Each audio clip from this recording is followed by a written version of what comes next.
என் புள்ள போச்சு. நான் பட்ட கஷ்டத்துக்கு பலன் இல்லாம போச்சேடா. பிள்ளைய பறி கொடுத்து கதறி அழும் பெற்றோர்கள். 10ஆம் வகுப்பு பொதுத் தேர்வு எழுத போன மாணவனுக்கு இப்படி ஒரு நிலைமையா?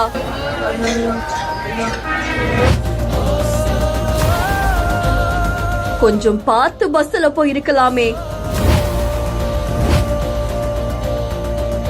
புதுக்கோட்டை மாவட்டம் ஆலங்குடி வஉசி தெருவை சேர்ந்தவங்க தான் அழகர். இவருடைய மகன் 15 வயதாகக்கூடிய புவியரசு. இவங்க அரசு உதவி பெறக்கூடிய பள்ளியில 10ஆம் வகுப்பு படிச்சுட்டு வந்திருக்காங்க. 10ஆம் வகுப்பு பொதுத் தேர்வு எழுதுறதுக்காக மாணவன் காலையிலேயே பள்ளிக்கு போறதுக்காக ஒரு தனியார் பேருந்துல போயிட்டு இருக்கும் பொழுது ஆலங்குடி அடுத்த குப்பக்குடி வளைவுல பேருந்து திரும்பி இருக்கா. அப்போ பேருந்துல இருந்த மாணவன் தவறி விழுந்து படுகாயம் அடைஞ்சிருக்காங்க. தலையில பலத்த காயம் ஏற்பட்டதாகவும் சொல்லப்படுது. உடனடியா மாணவனை மீட்டு ஆலங்குடி அரசு மருத்துவமனைக்கு கூட்டிட்டு போயிருக்காங்க. அங்க அவரை பரிசோதனை பண்ண மருத்துவர்கள் உயிரிழந்துட்டதா தெரிவிச்சிருக்காங்க. இந்த தகவலை கேள்விப்பட்ட மாணவனுடைய பெற்றோர் சிறுவனுடைய உடலை பார்த்து கதறி அழக்கூடிய காட்சி காண்போரை கண்கலங்கு செஞ்சிருக்கு.